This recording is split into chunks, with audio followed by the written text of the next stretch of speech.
ಬಣ್ಣ ಬಣ್ಣದ ಲೋಕ ಅಂತಾರೆ ನಮ್ಮ ಚಿತ್ರರಂಗನ. ಅದರಲ್ಲಿ ಮೊದಲನೇ ಚಿತ್ರದ ಹೆಸರೇ ನಿಮ್ಮದು ಕಲರ್ಸ್. ಡೈರೆಕ್ಟರ್ ಆಗಿ ಅವರು ಡೈಲಾಗ್ಗಳು ಅವರೇ ಬರ್ಕೊಳ್ಳಿ. ಆದರೆ ನಾನು ನಿಮಗೆ ಎಲ್ಲನೂ ರೈಟ್ಸ್ ಮಾಡಿಕೊಟ್ಬಿಟ್ಟು ಒಂದು 10 ಕೋಟಿ ನಿಮ್ಗೆ ಮಾಡ್ಕೊಟ್ಬಿಡ್ತೀನಿ ಅಂತ ಅದೆಲ್ಲ ಸುಳ್ಳು. ಈ ಥರದ ಮಾಹಿತಿಗಳನ್ನ ದಯವಿಟ್ಟು ಗಾಳಿ ಮಾತುಗಳನ್ನ ಕೇಳಬೇಡಿ.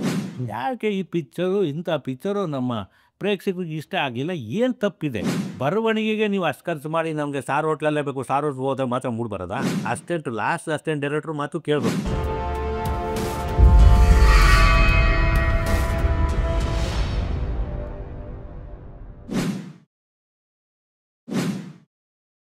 Investing in cinemas without cinema knowledge is injurious to you, your family, and the audience too.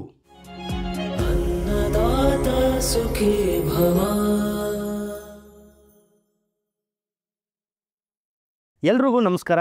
ಇವತ್ತಿನ ನಮ್ಮ ಅತಿಥಿಗಳು ಬಂದು ನಮ್ಮ ಕನ್ನಡ ಚಿತ್ರರಂಗದಲ್ಲೇ ಒಂದು ಹೆಸರಾಂತ ಒಬ್ಬ ವ್ಯಕ್ತಿ. ಇವರು ಸುಮಾರು 50 ಚಿತ್ರಗಳಿಗೆ ಕೆಲಸ ಮಾಡಿದ್ದಾರೆ. ಅಂದರೆ ಒಂದು 10 ಚಿತ್ರಗಳಿಗೆ ಸಾಹಿತ್ಯ, ಸುಮಾರು 40 ಚಿತ್ರಗಳಿಗೆ ಸಂಭಾಷಣೆ ಹಾಗೂ ಒಂದು ಚಿತ್ರನ ನಿರ್ದೇಶನ ಮಾಡಿದ್ದಾರೆ. ಇವರು ಬರೆದಂಥ ಸಂಭಾಷಣೆಗಳಲ್ಲಿ ಶಿವಣ್ಣ ಅವರ ಜೋಗಿ, ಶಿವಣ್ಣ ಅವರ ಸತ್ಯ ಇನ್ ಲವ್, ಭಾಗ್ಯದ ಬಳೆಗಾರ ಮತ್ತು ಶಿವಣ್ಣ ಅವರ ವಿಲನ್ ಸಿನಿಮಾಗೆ ಇವರು ಸಂಭಾಷಣೆಯನ್ನು ಬರೆದಿದ್ದಾರೆ. ಮತ್ತು ನಮ್ಮ ಕ್ರೇಜಿ ಸ್ಟಾರ್ ರವಿಚಂದ್ರನ್ ಅವರ ಚಿತ್ರಗಳಿಗೂ ಇವರು ಸಂಭಾಷಣೆ ಬರೆದಿದ್ದಾರೆ. ನೀಲಕಂಠ, ಒಡ ಹುಟ್ಟಿದವಳು, ನೀ ಟಾಟಾ ನಾ ಬಿರ್ಲಾ ಈ ಥರ ಚಿತ್ರಗಳಿಗೆ ಮಾಡಿದ್ದಾರೆ. ಮತ್ತು ದರ್ಶನ್ ಅವರ ಅರ್ಜುನ್ ಚಿತ್ರಕ್ಕೂ ಇವರ ಸಂಭಾಷಣೆ ಇದೆ.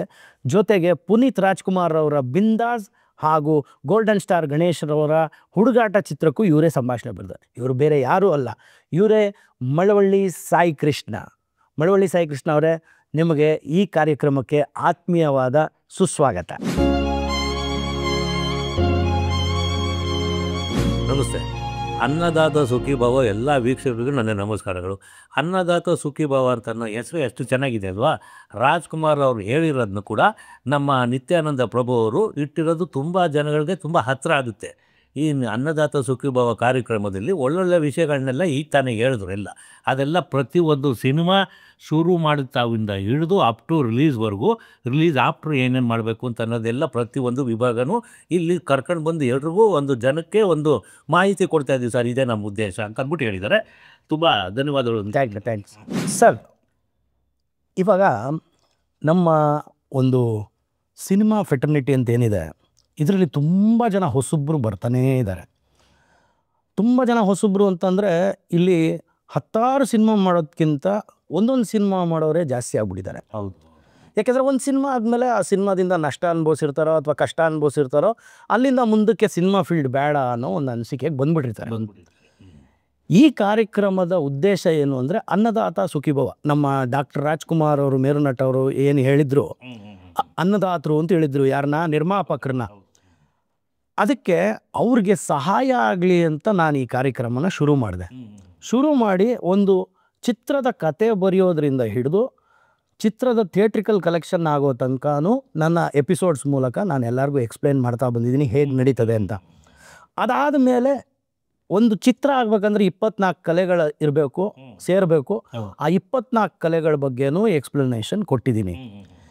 ಈಗ ಇದು ಹೊಸ ರೀತಿಯ ಒಂದು ಕಾರ್ಯಕ್ರಮ. ಇದೇ ಅನ್ನದಾತ ಸುಖೀಭಾವಲ್ಲಿ ಏನು ಮಾಡ್ತಾಯಿದ್ದೀನಿ ಅಂದರೆ, ಯಾರು ಸಿನಿಮಾ ನಿರ್ಮಾಣಕ್ಕೆ ಕೈ ಹಾಕ್ತಾರೋ ಅವರು ಪ್ರಿಪೇರ್ಡ್ ಆಗಿ ಬರಲಿ ಅನ್ನೋ ಒಂದು ಕಾರಣಕ್ಕೆ ನಮ್ಮ ಸಿನಿಮಾ ಫೆಟರ್ನಿಟಿ, ನಮ್ಮ cinema celebrities, technicians, writers, directors, producers ಎಲ್ಲರನ್ನೂ ಕರೆದು ಅವ್ರನ್ನ ಇಲ್ಲಿ ಕೂರಿಸಿ ಅವ್ರಿಗಾದಂಥ ಅನುಭವಗಳು, ಅವ್ರಿಗಾದಂಥ ಕಷ್ಟಗಳು, ಅವ್ರಿಗಾದಂಥ ಸಕ್ಸಸ್ ಅಂದರೆ ಅವ್ರಿಗಾದಂಥ ಫೇಲ್ಯೂರ್ ಏನಿದೆ ಅದು ಅವ್ರಿಗೆ ಒಂದು ಪಾಠ ಆಗಲಿ, ಅವ್ರಿಗಾದಂಥ ಸಕ್ಸಸ್ ಏನಿದೆ ಅದು ಅವ್ರಿಗೊಂದು ಇನ್ಸ್ಪಿರೇಷನ್ ಆಗಲಿ ಅಂತ ಈ ಕಾರ್ಯಕ್ರಮದ ಉದ್ದೇಶ.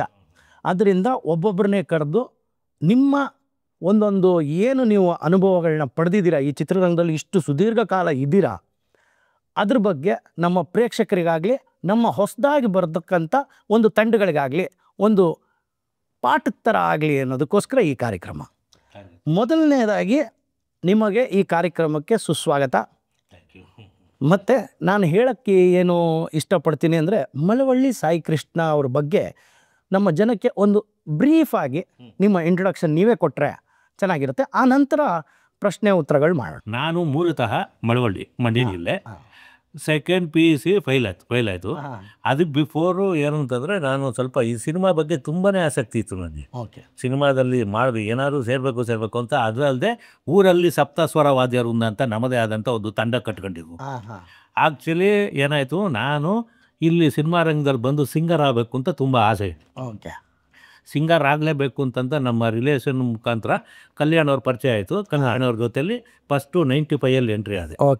ಸಿಂಗರ್ ಆಗಬೇಕು ಅಂತ ಬಂದರೆ ಅವರು ಟೆಸ್ಟ್ ಮಾಡಿದ್ರು, ಕಲ್ಯಾಣ್ ಅವರು ಟೆಸ್ಟ್ ಮಾಡಿದ್ರು.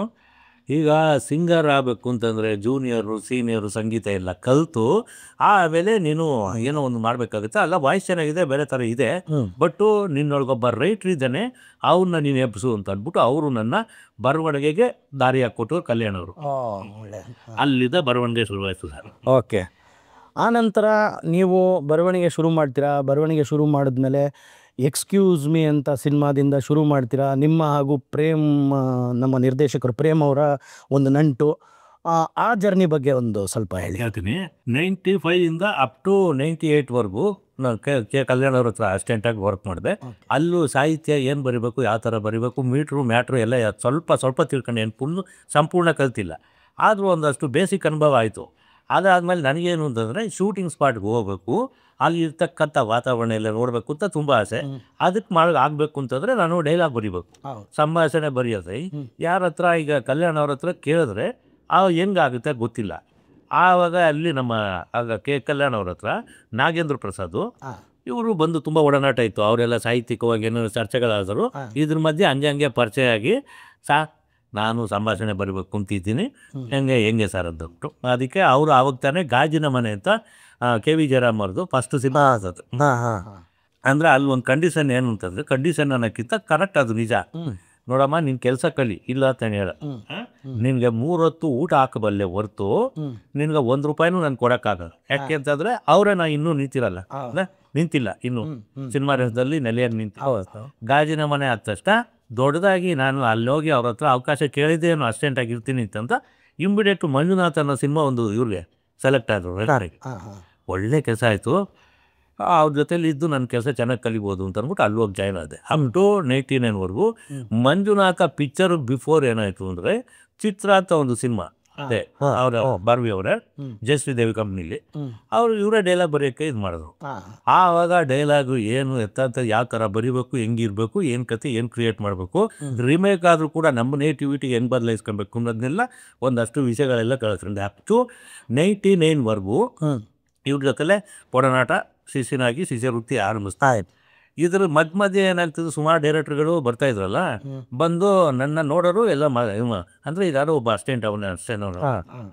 ಆಗ ಅಲ್ಲಿ PC ರಮೇಶ್ ಅಂತ ಒಬ್ರು ಅವರು ಏನು ಅಂತಂದರೆ, ಈಗ ನಾಗೇಂದ್ರ ಪ್ರಸಾದ್ನೇ ಆ್ಯಕ್ಚುಲಿ ಒಂದು ಕಲರ್ಸ್ ಅಂತ ಒಂದು ಸಿನಿಮಾ ಮಾಡ್ತಿದ್ದೀನಿ, ನೀವೇ ಡೈಲಾಗ್ ಬರೀಬೇಕು ಅಂತ ಅಂದ್ಬಿಟ್ಟು ಕರೆಸಿದ್ರು. ಆದರೆ ಆ ಟೈಮಲ್ಲಿ ತುಂಬ ಬ್ಯುಸಿ ಇದ್ರು. ಯಾರು? ನಾಗೇಂದ್ರ ಪ್ರಸಾದ್ ಅವ್ರಿಗೆ, ಸರಿ ನಿಮ್ಮ ಶಿಷ್ಯನಾದರೂ ಕಳಿಸ್ಕೊಡ್ತಾರೆ, ಡೈಲಾಗ್ ಬರೀತಾರೆ ಅವರು, ಬರ್ಸ್ತೀನಿ ಅಂತಂದ್ರು. ಬರ್ಸ್ರಿ, ಆರಾಮಾಗಿ ಬರೀತಾನೆ, ಬರ್ಸ್ರಿ ಅಂತ ಅಂದ್ಬಿಟ್ಟು ಅವ್ರೊಂದು ಆಶೀರ್ವಾದ ಸಿಕ್ತು. ಕಲರ್ಸ್ ಅಂತ ಫಸ್ಟ್ ಪಿಕ್ಚರು. ಡೈಲಾಗ್ ಬರಿತಾ ಇದ್ದಾಗೇನೆ, ರೀ ನಾನು ನಿಮ್ಮನ್ನು ಆ ಡೈರೆಕ್ಟ್ರೆ ನಿಮ್ಮನ್ನು ಕಲ್ಯಾಣ ಅವ್ರ ಹತ್ರನೂ ನೋಡಿದ್ದೀನಿ ರೀ ಅಂತಂದರು. ಸರ್, ನಾನು ಕಲ್ಯಾಣ ಅವ್ರ ಹತ್ರನೂ ಮಾಡಿದೆ, ಆ ಶಿಷ್ಯನಾಗಿ ಮಾಡಿದೆ, ಒಂದು 95 98ವರೆಗೂ ಮಾಡಿದೆ. ಆಮೇಲೆ ಬಂದು ನಾಗೇಂದ್ರ ಪ್ರಸಾದ್ ಹತ್ರ ಸೇರಿದೆ. ಹಂಗಾರೆ ಸಾಂಗು ಬರೀತೀರಾ ಅಂತಂದರು. ಕೊಟ್ಟರೆ ಬರಿತೀನಿ ಸರ್ ಅಂತಂದು. ಫಸ್ಟ್ ಸಿನಿಮಾಗೇನೆ ಡೈಲಾಗು, ಮತ್ತು ನಾನು ರೀಡಿಂಗ್ ಕೊಡ್ತಾ ಇದ್ನಲ್ಲ, ಡೈಲಾಗ್ ರೀಡಿಂಗ್. ಆವಾಗ ಒಂದು ಆರ್ಟಿಸ್ಟ್ ಸಿಗಬೇಕಾಯ್ತು, ಡೇಟ್ ಸಿಕ್ಕಲಿಲ್ಲ. ರೀಡಿಂಗ್ ಚೆನ್ನಾಗೇ ಕೊಡ್ತೀನಿ, ನೀವು ಆ ಕ್ಯಾರೆಕ್ಟರ್ನ ನೀವು ಮಾಡ್ಬಿಡ್ರಿ ಅಂತ. ಫಸ್ಟ್ ಸಿನಿಮಾದಲ್ಲಿ ನನಗೆ ಎಲ್ಲ ಸಿಕ್ಬಿಡ್ತು, ಎಲ್ಲ ದೇವರ ಆಶೀರ್ವಾದ ಹಾಕಂತೀನಿ, ನಮ್ಮ ಬುರ್ಗ ಆಶೀರ್ವಾದ. ಅದೇ ಬಣ್ಣದ ಲೋಕ ಅಂತಾರೆ ನಮ್ಮ ಚಿತ್ರರಂಗನ. ಅದರಲ್ಲಿ ಮೊದಲನೇ ಚಿತ್ರದ ಹೆಸರೇ ನಿಮ್ಮದು ಕಲರ್ಸ್ ಅಂತ.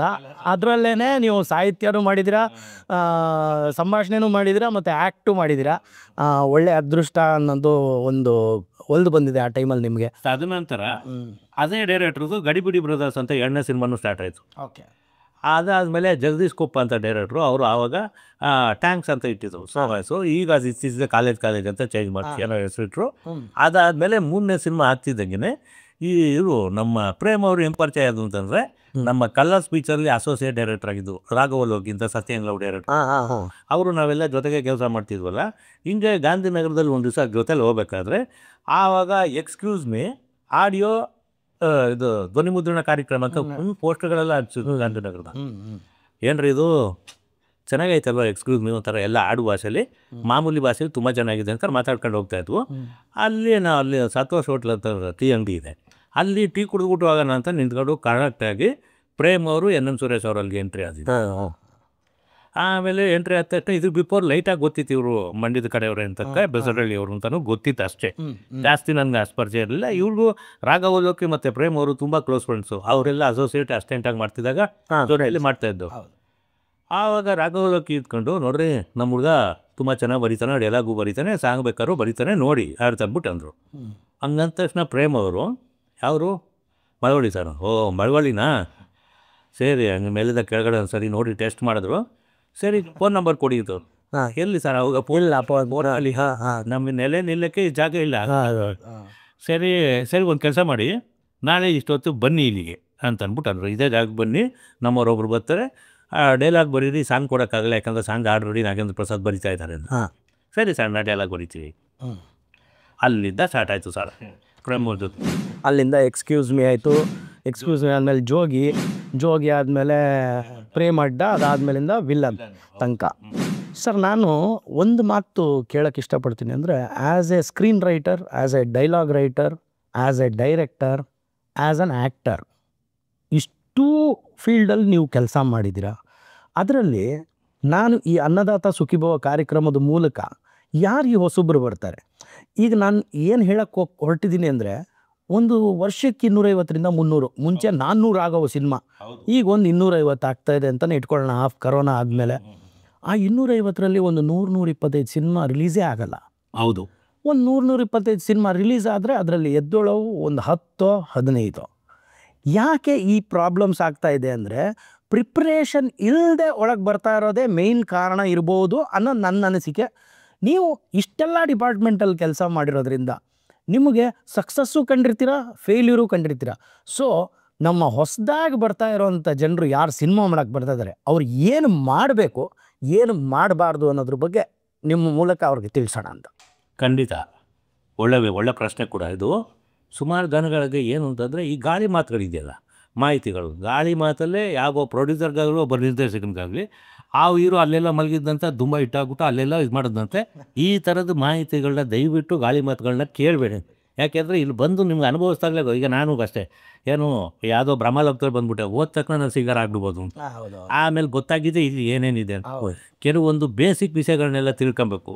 ನಮ್ಮ ನಿರ್ಮಾಪಕರಾಗಲಿ, ನಮ್ಮ ನಿರ್ದೇಶಕರಿಗೂ ಕೂಡ ಏನು ಅಂತಂದರೆ, ಇದೊಂದೇ ಪಿಕ್ಚರ್ ಮಾಡಿ ಮುಗಿಸ್ಕೊಂಡು ಹೋಗ್ಬಿಟ್ರೆ ಸಾಕಪ್ಪ ಅನ್ನೋ ಮಟ್ಟಿಗೆ ಇರಬಾರ್ದು. ಯಾವಾಗ ಏನು ಅಂತಂದರೆ ನಾನು ಲೈಫ್ ಲಾಂಗ್ ಇರಬೇಕು. ಈಗ ಯಾವುದೇ ಒಂದು ಸಣ್ಣ ಬಡ್ಜೆಟ್ ಸಿನಿಮಾ ಸಿಕ್ಕಿದ್ರು ಕೂಡ ಇದನ್ನೇ ಹಿಟ್ ಮಾಡಿ ನಾನೇ 1.25 ಕೋಟಿ 2 ಕೋಟಿ ತಗೊಳ್ಳೋ ರೆಮ್ಯುನರೇಷನ್ ತಗೊಳ್ಳೋ ಡೈರೆಕ್ಟರ್ ಆಗಬೇಕು ಅನ್ನೋ ಗುರಿ ಇರಬೇಕು ಒಂದು. Okay, correct. ಆಮೇಲೆ ಡೈರೆಕ್ಟ್ರಾಗಿ ಅವರು ಡೈಲಾಗ್ಗಳು ಅವರೇ ಬರ್ಕೊಳ್ಳಿ. ಆದರೆ ಒಬ್ಬೊಬ್ಬರ ಅನುಭವ ಬೇರೆ ಇರುತ್ತೆ. ಈಗ ನೀವೊಂದು ಕತೆ ಮಾಡಿರ್ತಿರೋದು ಕರೆ, ನಿಮ್ಮ ಅನುಭವನೇ ಬೇರೆ ಇರುತ್ತೆ, ನನ್ನ ಅನುಭವನೇ ಬೇರೆ ಇರುತ್ತೆ. ಆ ಥರ ಪ್ರೇಮ್ ಅವರು ಬೇಕಾದ್ರೆ ಡೈಲಾಗ್ ಬರ್ಕೊಬೋದು. ಆದರೆ ಅವ್ರು ಯಾಕೆ ಬರ್ಕೊಳ್ಳಲಿ ಹೇಳಿ? ಎಲ್ಲನೂ ಕೂಡ ಹೊಸದಾಗಿ ಏನಾದ್ರು ವಿಷಯಗಳು ಬರುತ್ತೆ ಅಂತ. ಹೌದು, ಅದಕ್ಕೆ ನಾನು ಹೇಳೋದು ಸರ್, 24 ಕಲೆಗಳು ಸೇರಿ ಒಂದು ಸಿನಿಮಾ, ಆ ಕಲೆಗಳಿಗೇ ಒಂದೊಂದು ಮಹತ್ವ ಇರ್ತದೆ. ಆ ಕೆಲಸ ಅವರವರೇ ಮಾಡಿದ್ರೆ ಒಳ್ಳೆಯದು ಅನ್ನೋದನ್ನ ನಾನು ಆಗಲೇ ಹೇಳಿದ್ದೀನಿ. ಸೊ ನಿಮ್ಮ ಫೇಲ್ಯೂರ್ ಮತ್ತು ಸಕ್ಸಸ್ ಬಗ್ಗೆ ಜನರಿಗೆ ಹೇಳಿದ್ರೆ ಜನ ಅದರಿಂದ, ನಿಮ್ಮ ಫೇಲ್ಯೂರಿಂದ ಅವರು ತಿಳ್ಕೊತಾರೆ ಏನು ತಪ್ಪು ಮಾಡಬಾರ್ದು ಅಂತ. ನಿಮ್ಮ ಸಕ್ಸಸ್ಗಳಿಂದ ಅವ್ರು ಇನ್ಸ್ಪೈರ್ ಆಗಿ ಅವರು ಒಂದು ಚಿತ್ರ ಮಾಡೋಕ್ಕೆ ಒಂದು ಪ್ರೇರಣೆ ಆಗುತ್ತೆ ಅಂತ. ಹೌದು, ಇದರಲ್ಲಿ ಮೇಯ್ನಾಗಿ ನಮ್ಮ ನಿರ್ಮಾಪಕರಿಗೆ ಮತ್ತು ಹೊಸದಾಗಿ ಬರ್ತಕ್ಕಂಥ ನಿರ್ದೇಶಕರಿಗೆ ನಾನು ಮಾತಾಡೋ ಸುಮಾರು ಜನ ಹೇಳ್ಬಿಡ್ತಾರೆ, ಆ ಸಿನಿಮಾ ಇಷ್ಟು ದುಡ್ಡು ಮಾಡಿಬಿಡ್ತಂತೆ, ಈ ಸಿನಿಮಾ ಇಷ್ಟು ದುಡ್ಡು ಮಾಡಿಬಿಡ್ತಂತೆ ಅಂತ. ಯಾವ ನಿರ್ದೇಶಕ ಒಬ್ಬ ನಿರ್ಮಾಪಕನ ಹತ್ರ, ಸರ್ ನಿಮ್ಗೆ ಯಾಕೆ ಇಷ್ಟು ಹಾಕಿ ಸರ್, ನಾನು ನಿಮ್ಗೆ ಯಾಕೆ ಎಲ್ಲರೂ ರೈಟ್ಸ್ ಮಾಡಿಕೊಟ್ಬಿಟ್ಟು ಒಂದು 10 ಕೋಟಿ ನಿಮ್ಗೆ ಮಾಡಿಕೊಟ್ಬಿಡ್ತೀನಿ ಅಂತ, ಅದೆಲ್ಲ ಸುಳ್ಳು, 100% ಸುಳ್ಳು. ಪ್ರತಿಯೊಬ್ಬ ನಿರ್ದೇಶಕರಿಗೂ ನಾನು ಹೇಳೋದು ಇಷ್ಟೇ, ಅವ್ರ ಕಿವಿ ಮಾತು ಅಂದರೆ ಪಾಪ ಏನು ಅಂತಂದರೆ, ಏನೋ ಒಂದು ಆ ಥರ ಒಂದು ಡೈರೆಕ್ಟರ್ ಆಗಿಬಿಡ್ಬೇಕು, ಏನೋ ಒಂದು ಇದು ಮಾಡಿಬಿಡ್ಬೇಕು ಅನ್ನೋದು ಆ ಥರ ಇರುತ್ತೆ. ಆ ಥರ ಬೇಡ. ಈಗ ಹಿಮಾಲಯ ಪರ್ವತ ಹತ್ಬೇಕು ಅಂತಂದ್ರು ಕೂಡ ಒಂದೊಂದು ಸ್ಟೆಪ್ಪೆ ಒಂದೊಂದು ಸ್ಟೆಪ್ಪೆ ಹತ್ಕೊಂಡು ಆಮೇಲೆ ಹಿಮಾಲಯ ಪರ್ವತ ನೋಡ್ಬೇಕು ಅಲ್ವಾ. ಇವ್ರು ಆ ಥರ ಅಲ್ಲ, ಏಕ್ದಮ್ ಈಗ ಹೊಸ್ದಾಗಿ ಬರ್ತಿರೋದು ಒಂದು ದುಡುಕ್ತಾನೆ ಏನು ಅಂತಂದರೆ ಏಕ್ದಮ್ ಹಿಮಾಲಯ ಪರ್ವತ ಹತ್ಬಿಡ್ಬೇಕು. ಇವತ್ತು ಒಂದು ಸಿನಿಮಾದಲ್ಲಿ ಅಸ್ಟೆಂಟಾಗಿ ಕೆಲಸ ಮಾಡಿರ್ತಾರೆ, ನೆಕ್ಸ್ಟ್ ಕಟ್ ಮಾಡಿದ್ರೆ ಡೈರೆಕ್ಟ್ ಆಗ್ಬಿಡ್ಬೇಕು. ಆ ಥರ ಬೇಡ ಅಂತ ಸಾಕಷ್ಟು.